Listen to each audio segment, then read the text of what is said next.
नमस्कार दोस्तों, स्वागत है आप सभी का इंडियन पॉलिटी सीरीज में। आज हम कवर करेंगे काउंसिल ऑफ मिनिस्टर्स को। इससे पहले हमने प्रेसिडेंट को, वाइस प्रेसिडेंट को, प्राइम मिनिस्टर को ऑलरेडी अलग अलग वीडियोस में कवर किया है, जिसमें हमने इलेक्शन से लेके अपॉइंटमेंट, पावर्स एंड फंक्शंस, हर एक चीज़ को इन डेप्थ कवर किया है। आप हमारी प्लेलिस्ट में जाइए इंडियन पॉलिटी, वहाँ पर आपको सारी वीडियोस मिल जाएंगी।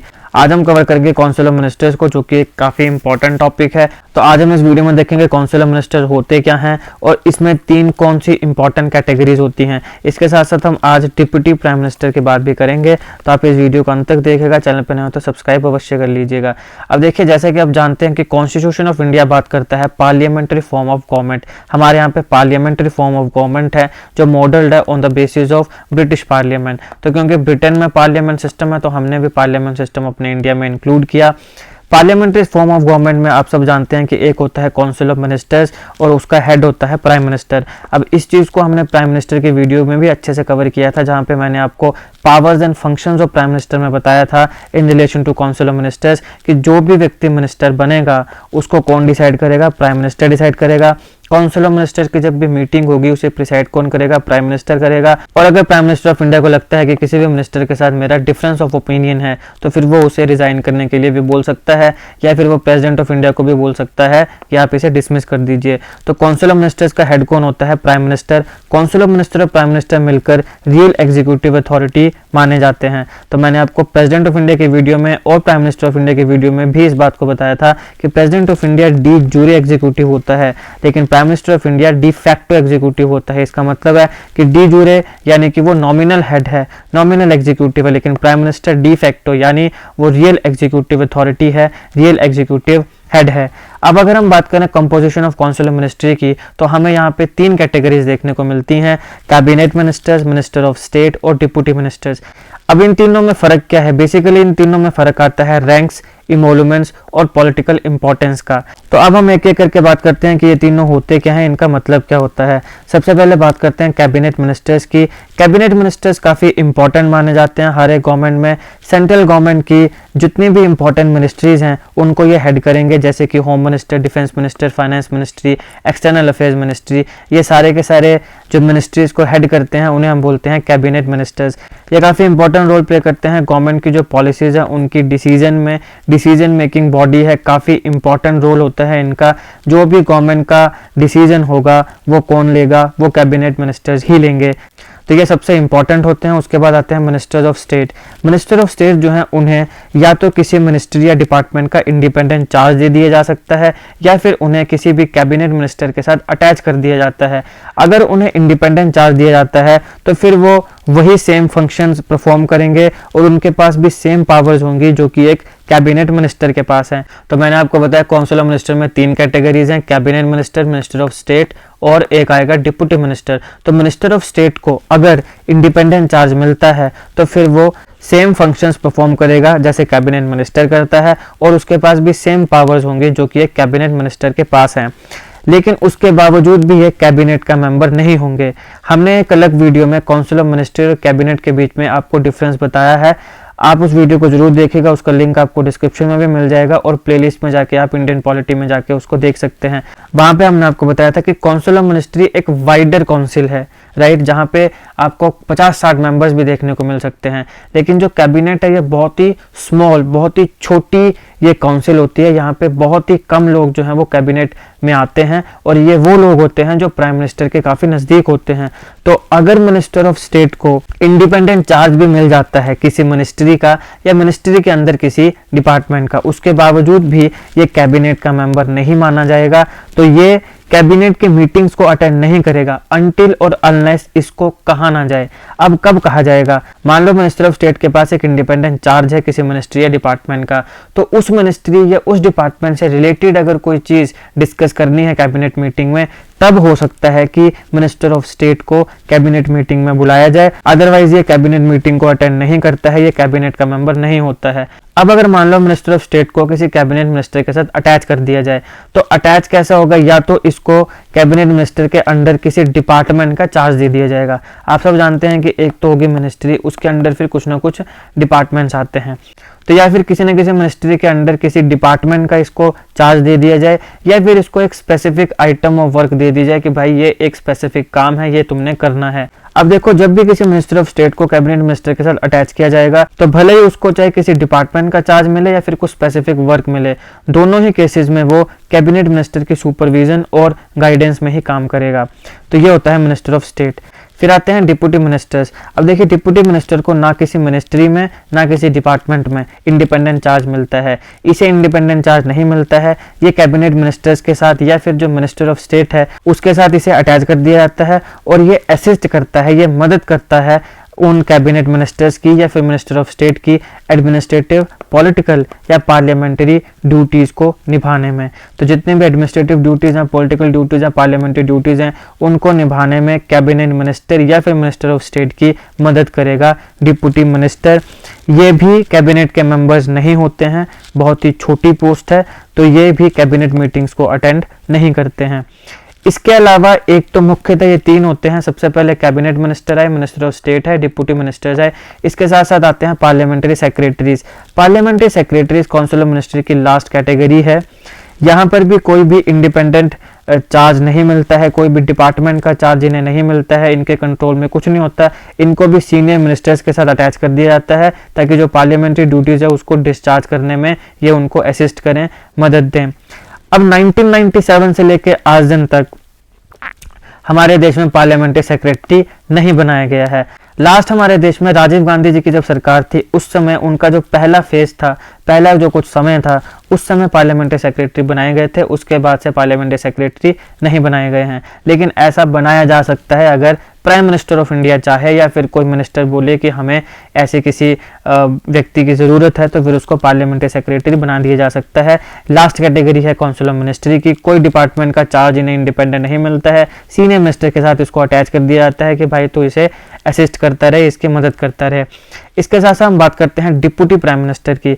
अब देखिए, यहाँ पे जब 1990 में मिस्टर देवीलाल जी को डिप्यूटी प्राइम मिनिस्टर बनाया गया तो इनका डिप्यूटी प्राइम मिनिस्टर की जो ओथ थी उसे चैलेंज किया सुप्रीम कोर्ट में और कहा गया कि ये अनकॉन्स्टिट्यूशनल है।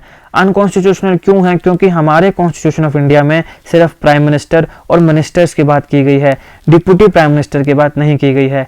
सुप्रीम कोर्ट में जब इस चीज़ को चैलेंज किया गया तो सुप्रीम कोर्ट ने अपनी एक जजमेंट दी जिसमें उन्होंने ये जो डिप्यूटी प्राइम मिनिस्टर की ओथ है इसे अपहेल्ड किया, उसे कहा कि ये वैलिड है।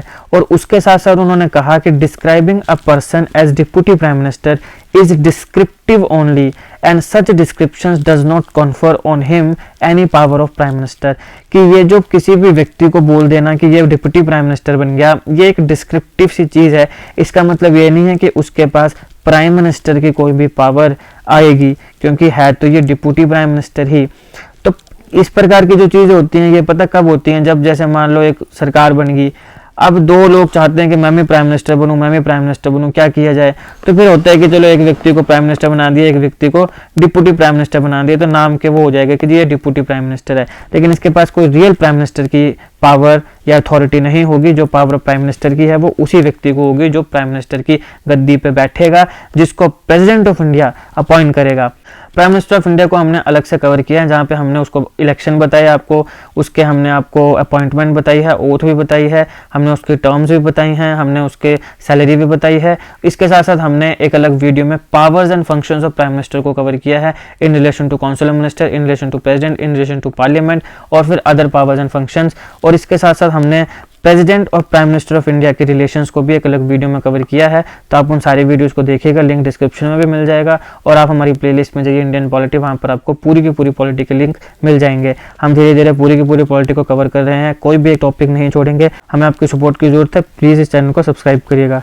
अब चलिए आगे बढ़ते हैं। देखिए दोस्तों, जब हम पार्लियामेंट्री फॉर्म ऑफ गवर्नमेंट की बात करते हैं तो हमारे कॉन्स्टिट्यूशन में पार्लियामेंट्री फॉर्म ऑफ गवर्नमेंट के कोई भी प्रिंसिपल्स को डिफाइन नहीं किया गया है। तो जब हम मिनिस्टर्स की बात करते हैं या काउंसिल ऑफ मिनिस्टर्स की बात करते हैं, वहाँ पे हमें दो इंपॉर्टेंट आर्टिकल्स आते हैं, आर्टिकल 74, आर्टिकल 75। आर्टिकल 74 और 75 को हमने प्राइम मिनिस्टर ऑफ इंडिया की वीडियोज़ में भी कवर ऑलरेडी किया है, लेकिन अब काउंसिल ऑफ मिनिस्ट्री में भी एक बार फिर से रिवाइज करेंगे ताकि आपके पूरे कंसेप्ट क्लियर हो जाएं।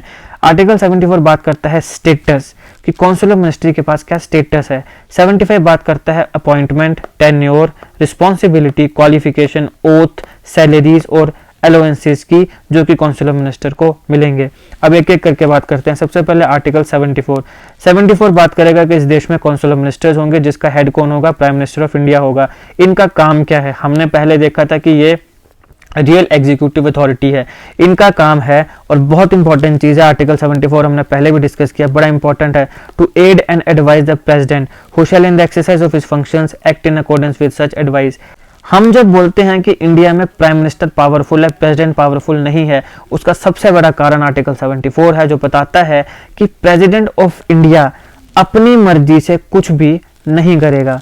हालांकि जब हम वीटो पावर्स को देखते हैं तब हम देखते हैं कि प्रेसिडेंट के पास थोड़ी बहुत रियल पावर्स भी हैं, लेकिन वैसे प्रेसिडेंट ऑफ इंडिया नॉर्मली जो भी काम करेगा वो एड और एडवाइस पे काम करेगा, किसकी, काउंसिल ऑफ मिनिस्ट्री की। और क्योंकि prime minister council of ministry का हेड है तो अंततः बात किसकी चलेगी, किसकी सुनी जाएगी, प्राइम मिनिस्टर ऑफ इंडिया की ही सुनी जाएगी। प्रेसिडेंट की पावर्स को हमने अलग वीडियो में कवर किया है, उसको जरूर देखिएगा। प्रेसिडेंट ऑफ इंडिया के इलेक्शंस को कवर किया था, हमने बताया था वोट वैल्यू कैसे निकाली जाती है, इसके साथ साथ इसकी पावर्स होगी, इसकी क्वालिफिकेशन, ओथ, इन सबको हमने अलग वीडियोज में कवर किया है, उसको देखिएगा, लिंक डिस्क्रिप्शन में मिल जाएगा। अब अगर प्रेसिडेंट ऑफ इंडिया चाहे तो वो जो भी सजेशन, जो एड या जो एडवाइस काउंसिल ऑफ मिनिस्ट्री देगी उसको वापस रिकंसीडर करने के लिए भेज सकता है, लेकिन उसके बाद रिकंसीडर करने के बाद अगर काउंसिल ऑफ मिनिस्ट्री ने दोबारा प्रेसिडेंट को वो चीज़ दी, वो एडवाइस जो है वो वापस दी, तो प्रेसिडेंट ऑफ इंडिया को वो काम करना ही पड़ता है एज पर आर्टिकल 74। और जरूरी नहीं है कि जो भी चीज़ें कंसीडर करने के लिए प्रेसिडेंट ऑफ इंडिया ने दी काउंसिल ऑफ मिनिस्ट्री उसको कंसीडर करे ही करे, उसको लगे कि करनी चाहिए तो करेगी, नहीं लगे तो नहीं भी करेगी, ऐसे कोई बाइंडिंग उसमें चीज़ नहीं है। अब देखिए, ये जो भी एडवाइस एक मिनिस्टर या council of ministry president of India को देगी, इसको तुम ये नहीं कह सकते कि जी कोर्ट में इसकी इंक्वायरी कर दी जाए कि भाई ये सही है कि गलत है। नहीं, कोर्ट इसे इंक्वायर नहीं कर सकता है क्योंकि ये कॉन्फिडेंशियल चीज़ है। अब आती है आर्टिकल 75 बात करता है, जो हमने पहले भी डिस्कस किया था, कि प्राइम मिनिस्टर ऑफ इंडिया को प्रेसिडेंट ऑफ इंडिया अपॉइंट करता है, यही प्रेसिडेंट ऑफ इंडिया मिनिस्टर्स को अपॉइंट करता है, लेकिन कौन सा मिनिस्टर अपॉइंट होना है ये रिकमेंड कौन करता है, प्राइम मिनिस्टर ऑफ इंडिया। तो prime minister of India president को बताएगा कि इस बंदे को मिनिस्टर अपॉइंट किया जाए, इस बंदे को मिनिस्टर अपॉइंट किया जाए, ये आर्टिकल 75 बोलता है। अब यहाँ पर एक बात आती है कि कितने लोग मंत्री बन सकते हैं, कितने लोग मिनिस्टर बन सकते हैं। तो 75 इसको अच्छे से बताता है कि total number of ministers including prime minister, PM plus minister, इनका जो टोटल नंबर है ये लोकसभा की जो स्ट्रेंथ है उससे 15% से ज़्यादा नहीं होना चाहिए। टोटल स्ट्रेंथ जो है लोकसभा की उसके 15%, 15% से ज़्यादा एक्सीड नहीं करना चाहिए number of ministers including prime minister. और ये जो प्रोविज़न था इसको 91st अमेंडमेंट एक्ट ऑफ 2003 में ऐड किया गया था। इसके साथ हमने पहले बताया था कि प्राइम मिनिस्टर हो या मिनिस्टर हो वो ऑफिस को होल्ड करता है during the pleasure of president, ऐसा हमारे कॉन्स्टिट्यूशन ऑफ इंडिया में लिखा है। अब मान लो ऐसा कोई व्यक्ति है जिसको on the ground of defection, anti defection law को ऑलरेडी हमने एक अलग वीडियो में कवर किया है, उसको जरूर देखिएगा, लिंक आपको डिस्क्रिप्शन में भी मिल जाएगा और हमारी प्लेलिस्ट में भी मिल जाएगा, जाके चेक करिएगा हमारी प्लेलिस्ट इंडियन पॉलिटी। तो अगर किसी भी व्यक्ति को डिफेक्शन के ग्राउंड के ऊपर डिस्क्वालीफाई किया जाता है तो फिर वो मिनिस्टर भी अपॉइंट नहीं हो सकता, वो मिनिस्टर अपॉइंट होने के लिए भी डिस्क्वालीफाई ऑटोमेटिकली हो जाएगा। ये प्रोविज़न भी 91st अमेंडमेंट एक्ट ऑफ 2003 में ऐड किया गया था। काउंसिल ऑफ मिनिस्ट्री जो है ये कलेक्टिवली रिस्पॉन्सिबल होती है लोकसभा की, तो यही एक कारण है कि आप देखते हैं कि लोकसभा में जब सेशंस बैठते हैं तो अपोजिशन के लोग सवाल पूछते हैं और जो काउंसिल ऑफ मिनिस्ट्री है वो अपने अपने मिनिस्ट्री का जो भी सवाल है उसका जवाब देती है, क्योंकि वो कलेक्टिवली रिस्पॉन्सिबल है लोकसभा के लिए। जो चाहे वो अपोजिशन का व्यक्ति सवाल पूछे या फिर अपनी ही पार्टी का व्यक्ति सवाल पूछे, काउंसिल ऑफ मिनिस्ट्री को उसका जवाब देना पड़ता है। अब हमने प्राइम मिनिस्टर ऑफ इंडिया के केस में देखा था कि या तो लोकसभा का मेंबर होगा या राज्यसभा का मेंबर होगा, या अगर इन दोनों में से किसी एक का भी मेंबर नहीं है तो वैसा व्यक्ति भी प्राइम मिनिस्टर बन सकता है, लेकिन 6 महीने के लिए। तो ऐसा ही कुछ केस होता है मिनिस्टर्स के साथ, या तो वो लोकसभा का मेंबर होगा या वो राज्यसभा का, लेकिन ऐसा भी बन सकता है जो ना लोकसभा का मेंबर है ना राज्यसभा का। अगर ऐसा कोई व्यक्ति जो ना तो लोकसभा का मेंबर है ना ही वो राज्यसभा का मेंबर है, फिर भी अगर वो मिनिस्टर बनता है तो वो सिर्फ 6 महीने के लिए बनेगा, फॉर 6 कंसेक्यूटिव मंथ्स। उसके बाद उसे चुनाव लड़ना पड़ेगा और या तो लोकसभा या फिर राज्यसभा का मेंबर बनना पड़ेगा। प्रेसिडेंट ऑफ इंडिया है वो ओथ ऑफ ऑफिस और ओथ ऑफ सीक्रेसी देता है मिनिस्टर को। ओथ ऑफ ऑफिस में मिनिस्टर बोलता है to be a true faith and allegiance to the constitution of India, मैं कॉन्स्टिट्यूशन ऑफ इंडिया के ऊपर अपना सच्चा फेथ और एलिजेंस रखूंगा।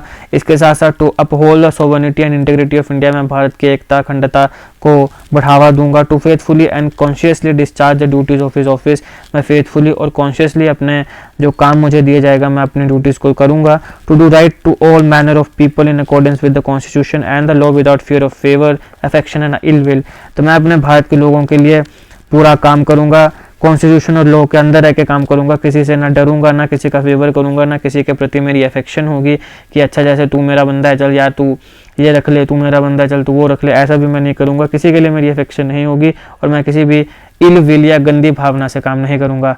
ऑथ ऑफ सीक्रेसी में कुछ नहीं है, आप सब जानते हैं कि चाहे वो प्राइम मिनिस्टर हो या फिर वो मिनिस्टर हो, कई ऐसी इंपॉर्टेंट चीज़ें होती हैं जो किसी को नहीं पता चलती हैं या नहीं पता चलनी चाहिए। जैसे कि अगर होम मिनिस्ट्री है, डिफेंस मिनिस्ट्री है, तो हमारे यहाँ पे ऐसी बहुत सी चीज़ें हैं जो अगर हम लोगों को बताते फिरें या मीडिया में बताते फिरें तो हमारे जो दुश्मन देश हैं, पाकिस्तान है, चाइना है, उन तक हमारी जो इंटेलिजेंस जो डाटा है वो पहुँच जाएगा और फिर वो हमारे इंडिया को हार्म कर सकते हैं। तो इसलिए ऑथ ऑफ सीक्रेसी होती है कि मैं डायरेक्टली या इनडायरेक्टली कोई भी ऐसी चीज़ किसी भी व्यक्ति के साथ कम्युनिकेट नहीं करूंगा, रिवील नहीं करूंगा, एक्सेप्ट कोई ऐसी चीज़ जो मुझे अपनी ड्यूटीज़ को डिस्चार्ज करते समय एज अ मिनिस्टर बताना ज़रूरी है। जैसे कि अब मान लो अगर कोई हमारी गवर्नमेंट ऑफ इंडिया स्कीम ही लेकर आती है तो वो तो लोकसभा में बैठ के बताना ही पड़ेगा ना कि हमने ये स्कीम लेकर आए, इसके ये फ़ायदे हैं और इसका ये इतना फ़ायदा इतने लोगों तक पहुंचा। तो वैसी कोई चीज़ है वो मैं बता सकता हूँ, लेकिन अगर कोई कॉन्फिडेंशियल चीज़ है तो उसे मैं सीक्रेट रखूँगा। ऐसी कोई भी चीज़ मैं डायरेक्टली इनडायरेक्टली ना तो किसी के साथ कम्युनिकेट करूँगा ना रिवील करूँगा, ये आगे ओथ ऑफ सीक्रेसी। अब एक इंपॉर्टेंट आता है आर्टिकल 77 जो बात करता है गवर्नमेंट ऑफ इंडिया के बिजनेस को कैसे कंडक्ट किया जाएगा। तो जितने भी एग्जीक्यूटिव एक्शंस होते हैं गवर्नमेंट ऑफ इंडिया के वो एक्सप्रेस किए जाते हैं in the name of president of India. या हमने प्रेसिडेंट ऑफ इंडिया की वीडियो में भी देखा था कि यूनियन की जो भी डिसीजन लेती है, गवर्नमेंट जो भी डिसीजन लेती है वो प्रेसिडेंट ऑफ इंडिया के नाम पे लिया जाता है। तो प्रेसिडेंट ऑफ इंडिया ऐसे कोई रूल्स बना सकता है जिससे कन्वीनियंट ट्रांजैक्शन हो सके जो गवर्नमेंट ऑफ इंडिया का बिजनेस है उसमें, और फिर उससे जो मिनिस्टर्स हैं उनके बीच में एलोकेशन हो सके सेट बिजनेसेस की, यानी कि जो भी उनके काम है उन्हें वो अच्छे से परफॉर्म करें। ऐसी कुछ कन्वीनियंट ट्रांजैक्शंस अगर चाहे तो बना सकता है। फिर आता है आर्टिकल 78 जो बात करता है ड्यूटीज ऑफ प्राइम मिनिस्टर की, और ये हमने प्राइम मिनिस्टर ऑफ इंडिया के पावर्स एंड फंक्शंस में ऑलरेडी डिस्कस कर ली हैं। आप एक बार उस वीडियो को जरूर चेक करिएगा, आपको सब पता चल जाएगा। फिर आता है आर्टिकल 88। अब देखिए आर्टिकल 88 बात करता है कि every minister shall have the right to speak and take part in the proceeding of either house, any joint sitting of the houses or any committee of parliament of which he may be need a member। यानी जो भी minister है उसके पास right है अपनी बात को रखने का, किसी भी हाउस में प्रोसीडिंग्स में पार्ट लेने का, जॉइंट सिटिंग जो होती है लोकसभा और राज्यसभा के हाउसेस की उसमें पार्ट लेने का, और कोई भी कमेटी, पार्लियामेंट्री कमेटीज को भी हम एक अलग वीडियो में डिस्कस करेंगे, अभी तक हमने उसको कवर नहीं किया है लेकिन जरूर करेंगे, उसको भी जरूर देखिएगा, काफ़ी इंपॉर्टेंट टॉपिक है। तो किसी भी पार्लियामेंट्री कमेटी में अगर मुझे मेंबर बनाया जाता है यानी किसी मिनिस्टर को मेंबर बनाया जाता है तो वहाँ पर भी उसको अपनी बात रखने का और उसमें भी पार्ट लेने का उसके पास पूरा अधिकार, पूरा राइट होना चाहिए। ये बात करता है आर्टिकल 88। अब हम बात करते हैं कि मिनिस्टर जो प्रेसिडेंट ऑफ इंडिया को एडवाइस देते हैं उसकी नेचर क्या होती है। तो देखिए सबसे पहले आता है आर्टिकल 74 जहाँ पर हमने पहले भी देखा कि council of ministry aid and advice करती है प्रेसिडेंट ऑफ इंडिया को, और प्रेसिडेंट ऑफ इंडिया उसी एड और उसी एडवाइस के ऊपर काम करता है। तो क्या ये चीज प्रेसिडेंट ऑफ इंडिया के ऊपर बाइंडिंग है? तो 42nd और 44th कॉन्स्टिट्यूशन अमेंडमेंट एक्ट जो थे उन्होंने आर्टिकल 74 यानी काउंसिल ऑफ मिनिस्ट्री की जो एड और एडवाइस है उसे प्रेसिडेंट ऑफ इंडिया के ऊपर बाइंड कर दिया। तो अब एक एक करके इन दोनों कॉन्स्टिट्यूशनल अमेंडमेंट एक्ट्स को देखते हैं। सबसे पहले 42nd कॉन्स्टिट्यूशनल अमेंडमेंट एक्ट 1976 ये बात करता है कि president shell in the exercise of his functions act in accordance with the advice rendered by the council of ministry. जो भी काउंसिल ऑफ मिनिस्ट्री उसे प्रेसिडेंट ऑफ इंडिया को एडवाइस करेगी, प्रेसिडेंट ऑफ इंडिया को वही काम करना है। क्या बोलता है 42nd कॉन्स्टिट्यूशनल अमेंडमेंट एक्ट 1976 बोलता है। फिर 44th कॉन्स्टिट्यूशनल अमेंडमेंट एक्ट 1978 आया, जिसने कहा कि president may require the council of ministry to reconsider such advice and the president shall act in accordance with the advice tendered after such reconsideration. जैसे कि हमने पहले भी कहा कि प्रेसिडेंट को अगर लगे कि कोई एक एडवाइस है उसके ऊपर काउंसिल ऑफ मिनिस्ट्री को पुनः विचार करना चाहिए, तो वो उसे दोबारा रिकंसीडर करने के लिए भेज सकता है। लेकिन फिर काउंसिल ऑफ मिनिस्ट्री ने दोबारा अगर वो एडवाइस भेजी, चाहे कंसीडर करी हो या ना करी हो, तब प्रेसिडेंट ऑफ इंडिया को मानना पड़ेगा। ये बोलता है 44th कॉन्स्टिट्यूशनल अमेंडमेंट एक्ट। और बाकी ये जो नेचर है, जैसे कि जो भी मिनिस्टर एडवाइस देगा प्रेसिडेंट ऑफ इंडिया को, इसे किसी भी कोर्ट में इंक्वायर नहीं किया जा सकता है। ये इसलिए ताकि जो कॉन्फिडेंशियल रिलेशनशिप होते हैं प्रेसिडेंट और प्राइम मिनिस्टर के या प्रेसिडेंट और काउंसिल ऑफ मिनिस्ट्री के, उसको बनाए रखें और जो कॉन्फिडेंशियल चीज़ें हैं वो बाहर ना आएँ। लेकिन अब एक सवाल है कि मान लो लोकसभा डिसॉल्व हो जाए, तो उस समय तो प्रेसिडेंट ऑफ इंडिया काम ही नहीं करेगा, क्योंकि प्रेसिडेंट ऑफ इंडिया तो हमने बताया काम कर रहा है aid and advice of council of ministry पे। तो अगर लोकसभा डिसॉल्व हो जाए तो क्या होगा? तो 1971 में सुप्रीम कोर्ट में जब ये केस गया, तो सुप्रीम कोर्ट ने अपने जजमेंट में कहा कि even after dissolution of Lok Sabha council of ministry does not cease to hold office. अगर लोकसभा का डिसोल्यूशन भी हो जाए तब भी काउंसिल ऑफ मिनिस्टर जो हैं वो अपनी पोजीशन में बरकरार रहेंगे तब तक जब तक नई काउंसिल ऑफ मिनिस्ट्री नहीं आती है। मतलब चुनाव होते हैं, नए लोग जीत कर आएंगे, नई काउंसिल ऑफ मिनिस्ट्री आएगी, तब तक वो अपने ऑफिस को होल्ड करेंगे। वो ऐसा नहीं है कि लोकसभा डिसॉल्व हो गई तो वो मंत्री जो हैं वो भी डिसॉल्व हो गए, नहीं, वो रहेंगे क्योंकि इन्हीं की एड एंड एडवाइस पे प्रेसिडेंट ऑफ इंडिया काम करेगा। सुप्रीम कोर्ट कहता है कि आर्टिकल 74 मैंडेटरी है और इसलिए president can not exercise the executive power without the aid and advice of council of ministry. के प्रेसिडेंट अपनी एग्जीक्यूटिव पावर्स को एक्सरसाइज नहीं कर सकता है काउंसिल ऑफ मिनिस्ट्री की एड और एडवाइस के बिना। जो भी एग्जीक्यूटिव पावर को प्रेसिडेंट ऑफ इंडिया एक्सरसाइज करेगा without the aid and advice, यानी काउंसिल ऑफ मिनिस्ट्री के एड और एडवाइस के बिना, वो अनकॉन्स्टिट्यूशनल मानी जाएगी क्योंकि ये आर्टिकल 74 को वायोलेट करती है। तो ये सुप्रीम कोर्ट ने कहा है सीधे 1971 में अपने एक जजमेंट में कि इवन लोकसभा अगर डिसॉल्व भी हो जाती है तब भी जो काउंसिल ऑफ मिनिस्ट्री है वो बनी रहेगी तब तक जब तक नई काउंसिल ऑफ मिनिस्ट्री नहीं आती है।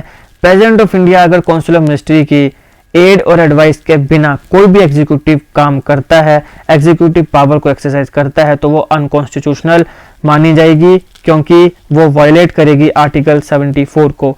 इसके साथ साथ 1974 में एक बार फिर से कहा गया कि wherever the constitution require the satisfaction of the president, supreme court की जजमेंट है, the satisfaction is not the personal satisfaction of the president, यानी कि जब भी हमारे कॉन्स्टिट्यूशन में बात आती है कि सेटिस्फेक्शन ऑफ द प्रेसिडेंट, तो इसका मतलब वो प्रेसिडेंट की पर्सनल सेटिस्फेक्शन नहीं होगी। तो क्या होगा? It is the satisfaction of the council of ministry, क्योंकि काउंसिल ऑफ मिनिस्ट्री की एड और एडवाइस पे कौन काम करेगा? प्रेसिडेंट ऑफ इंडिया काम करेगा। तो जहां पर भी लिखा होगा ना सेटिस्फेक्शन ऑफ द प्रेसिडेंट, वहां पे एक्चुअल में उसकी पर्सनल सेटिस्फेक्शन नहीं है, वो सेटिस्फेक्शन काउंसिल ऑफ मिनिस्ट्री की है। वो काउंसिल ऑफ मिनिस्ट्री सेटिस्फाई होगी तो ही फिर वो एड और एडवाइस करेगी प्रेसिडेंट ऑफ इंडिया को कि ये काम सही है या ये काम गलत है, और उसी के हिसाब से प्रेसिडेंट ऑफ इंडिया अपने पावर्स और अपने फंक्शंस एक्सरसाइज करेगा। अगर हम बात करें काउंसिल ऑफ मिनिस्ट्री की सैलरी की, तो हमने जैसे पहले भी कहा कि ये डिटरमाइन होती है पार्लियामेंट के द्वारा। अगर हम रेजिग्नेशन की बात करें तो हमने पहले भी देखा कि prime minister of India he president of India को बोल रहा है किसी व्यक्ति को मंत्री बनाया जाए। तो अगर मान लो किसी भी मिनिस्टर के साथ प्राइम मिनिस्टर ऑफ इंडिया का डिफरेंस ऑफ ओपिनियन हो जाता है, तो प्राइम मिनिस्टर ऑफ इंडिया किसी भी मिनिस्टर को बोल सकता है कि भाई तू रिजाइन कर दे, या फिर वो प्रेसिडेंट ऑफ इंडिया को बोलेगा कि भैया इसको डिसमिस कर दिया जाए। तो ये एक रेजिग्नेशन है। इसके साथ साथ हमने प्राइम मिनिस्टर ऑफ इंडिया की पावर्स एंड फंक्शंस में भी देखा था कि अगर प्राइम मिनिस्टर ऑफ इंडिया अपना रेजिग्नेशन दे देता है तो पूरी की पूरी काउंसिल ऑफ मिनिस्ट्री क्या हो जाएगी? कोलैप्स हो जाएगी। तो अगर पीएम ने रेजिग्नेशन दे दिया तो उसके बाद कोई भी मिनिस्टर ये नहीं बोल सकता कि भैया ये तो पीएम ने दिया है रेजिग्नेशन तो मैं तो मंत्री बना रहूंगा। ऐसा नहीं होता है। जैसे ही प्राइम मिनिस्टर ने अपना रेजिग्नेशन दे दिया, पूरी की पूरी काउंसिल ऑफ मिनिस्ट्री कोलैप्स हो जाएगी। इसके अलावा अगर कोई मिनिस्टर की अपनी कोई प्रॉब्लम है, कोई बीमार हो गया, कुछ हो गया, तो अगर वो चाहे तो वो रिजाइन भी दे सकता है। अब हम एक इंपॉर्टेंट टॉपिक को कवर करते हैं, वो है रिस्पॉन्सिबिलिटी ऑफ मिनिस्टर्स। मिनिस्टर्स की क्या रिस्पॉन्सिबिलिटी है? आर्टिकल 75 बात करता है मंत्रियों की, मिनिस्टर्स की रिस्पॉन्सिबिलिटी। जब हम मिनिस्टर्स की रिस्पॉन्सिबिलिटी की बात करते हैं तो वहाँ पे दो मुख्य रिस्पॉन्सिबिलिटीज आती हैं, एक आती है कलेक्टिव रिस्पॉन्सिबिलिटी और एक आती है इंडिविजुअल रिस्पॉन्सिबिलिटी। चलिए एक एक करके इनको देखते हैं। सबसे पहले कलेक्टिव रिस्पॉन्सिबिलिटी। कलेक्टिव रिस्पॉन्सिबिलिटी का मतलब ये है कि जितने भी मिनिस्टर्स हैं वो जॉइंटली रिस्पॉन्सिबल हैं लोकसभा के लिए, जो हमने पहले भी देखा। इसीलिए लोकसभा में या तो पार्टी जो पावर में होती है उसका मेंबर भी या ओपोजिशन का मेंबर सवाल पूछता है, काउंसिल ऑफ मिनिस्ट्री उसको अपना जवाब देती है, या जो मिनिस्टर होगा वो अपना जवाब देगा, क्योंकि वो कलेक्टिवली रिस्पॉन्सिबल है लोकसभा के लिए। पूरी की पूरी काउंसिल ऑफ मिनिस्ट्री एक टीम की तरह काम करती है। काउंसिल ऑफ मिनिस्ट्री एडवाइस करती है प्रेसिडेंट ऑफ इंडिया को कब लोकसभा को डिसॉल्व करना है, किस ग्राउंड पर डिसॉल्व करना है। अगर काउंसिल ऑफ मिनिस्ट्री को ऐसा लगता है कि लोकसभा में अब हमारी जो विचारधारा है, हमारे जो व्यूज हैं, उनको ज्यादा समर्थन नहीं मिल रहा है या उनके समर्थन के ज्यादा लोग नहीं हैं, तो फिर वो प्रेसिडेंट ऑफ इंडिया को जाके एडवाइस करेगी कि भैया आप लोकसभा को डिसॉल्व कर दो और फिर फ्रेश इलेक्शंस करवाए जाएं। अब देखिए, जब तक काउंसिल ऑफ मिनिस्ट्री के पास मेजॉरिटी है लोकसभा में, तब तो प्रेसिडेंट ऑफ इंडिया को इनकी बात माननी पड़ेगी, इनकी एड और एडवाइस पे काम करना पड़ेगा। लेकिन अगर प्राइम मिनिस्टर या काउंसिल ऑफ मिनिस्ट्री कॉन्फिडेंस या मेजॉरिटी लोकसभा में खो देती है, तो फिर ये जरूरी नहीं है प्रेसिडेंट ऑफ इंडिया उसकी बात माने ही माने। वो चाहे तो मान सकता है, चाहे तो नहीं मान सकता है। तो ये भी एक चीज होती है। ये जो कलेक्टिव रिस्पॉन्सिबिलिटी का प्रिंसिपल है, इसका मतलब ये भी है कि कैबिनेट के जितने भी डिसीजंस हैं वो हर कैबिनेट मिनिस्टर को माननीय होंगे, इवन अगर वो कैबिनेट मीटिंग में डिफर भी करते हो तो भी। जैसे कि मान लीजिए कि ये 4 कैबिनेट मिनिस्टर हैं, अब कोई भी डिसीजन हुआ किसी भी चीज के लिए, इन तीनों ने हाँ कर दी, इसने ना कर दी। लेकिन कलेक्टिव रिस्पॉन्सिबिलिटी का मतलब ये है कि जब भी ये उस मीटिंग के बाहर आएंगे तो चारों के चारों का हाँ होगी और चारों के चारों उस डिसीजन को एक्सेप्ट करेंगे, भले ही मीटिंग में एक व्यक्ति उस डिसीजन के खिलाफ ही क्यों ना हो। लेकिन जब बाहर आएंगे तो सारों को वो माननीय होगा। ये भी एक प्रिंसिपल है कलेक्टिव रिस्पॉन्सिबिलिटी का। ये हर मिनिस्टर की ड्यूटी है कि हर कैबिनेट डिसीजन को वो पार्लियामेंट के अंदर और बाहर भी सपोर्ट करेगा। लेकिन अगर मान लो कोई भी मिनिस्टर डिसएग्री होता है कैबिनेट डिसीजन से, या फिर वो अपने आप को वो कंफर्ट नहीं मानता है उस ऐसे किसी डिसीजन को डिफेंड करने के लिए, तो फिर उसको रिजाइन करना पड़ेगा, उसे रिजाइन कर देना चाहिए। एग्जाम्पल के तौर पे डॉक्टर BR अम्बेडकर जी ने रेजिग्नेशन दे दिया था जब उनके कुलीग्स के साथ डिफरेंसेस आए थे हिंदू कोड बिल को लेके 1953 में। इसके साथ साथ CD देशमुख साहब जी ने भी अपना रेजिग्नेशन दे दिया था जब उनके कोलीग्स के साथ उनके डिफरेंसेस आए थे policy of reorganisation of states के ऊपर। तो ये दो आपके पास एग्जांपल्स हैं। डॉक्टर BR अम्बेडकर जी ने भी कैबिनेट मिनिस्ट्री से रेजिग्नेशन दिया था, CD देशमुख साहब ने भी अपना रेजिग्नेशन दिया था, सिर्फ इसलिए कि वो उस डिसीजन के साथ नहीं थे। तो ये थी कलेक्टिव रिस्पॉन्सिबिलिटी। अगर हम इंडिविजुअल रिस्पॉन्सिबिलिटी की बात करें तो अगेन आर्टिकल 75 बात करता है कि minister hold office during the pleasure of the president, कि मिनिस्टर जो है वो अपना ऑफिस होल्ड करता है during the pleasure of the president, which means that the president can remove a minister even at a time when the council of ministry enjoy the confidence in the Lok Sabha. अब क्योंकि minister hold करता है office को during the pleasure of president of India, तो अगर मान लो council of ministry के पास लोकसभा में पूरी की पूरी मेजोरिटी है, उसके बावजूद भी अगर प्रेसिडेंट चाहे तो किसी भी मिनिस्टर को रिमूव कर सकता है, लेकिन अपनी मर्जी से नहीं, only on the advice of prime minister. तो सबसे पावरफुल तो प्राइम मिनिस्टर ही है। प्राइम मिनिस्टर या तो मंत्री को सीधा बोल देगा कि भैया रिजाइन कर दे, या फिर वो प्रेसिडेंट को बोलेगा कि भैया इसे डिसमिस कर दीजिए। तो प्राइम मिनिस्टर ऑफ इंडिया की एडवाइस के ऊपर ही प्रेसिडेंट ऑफ इंडिया किसी मिनिस्टर को क्या करेगा, डिसमिस करेगा। तो ये थी काउंसिल ऑफ मिनिस्ट्री। अगली वीडियो में हम देखेंगे काउंसिल ऑफ मिनिस्ट्री और कैबिनेट के बीच में फर्क क्या है। मुख्यतः काउंसिल ऑफ मिनिस्ट्री और कैबिनेट को इंटरचेंजेबली यूज कर दिया जाता है, लेकिन इनके बीच में 5-6 बहुत ही मुख्य फर्क हैं जिनको हम अगली वीडियो में देखेंगे। और इसके साथ साथ हम देखेंगे किचन कैबिनेट का क्या मतलब होता है। किचन कैबिनेट आपने कई बार सुना होगा, ये भी एक काफ़ी इंपॉर्टेंट टर्म है जिसके ऊपर सवाल आए हैं, तो इनको हम अगली वीडियोस में देखेंगे। अभी तक के लिए इतना ही। जितने भी वीडियोस के मैंने आपको लिंक बताए वो सारे आपको डिस्क्रिप्शन में मिल जाएंगे। हमारी प्लेलिस्ट में जाइए, वहाँ पर आपको Indian polity, economy, geography, history, GK tricks, first in India, festivals of India, ऐसे तमाम आपको कई प्लेलिस्ट मिल जाएंगी जो आपके एग्जामिनेशन के लिए काफ़ी इंपॉर्टेंट हैं। अगर आपको वीडियो अच्छी लगी हो तो लाइक करिएगा, शेयर करिएगा और ऐसे जीके वीडियोज़ के लिए हमारा चैनल सब्सक्राइब करिएगा। Thank you for watching.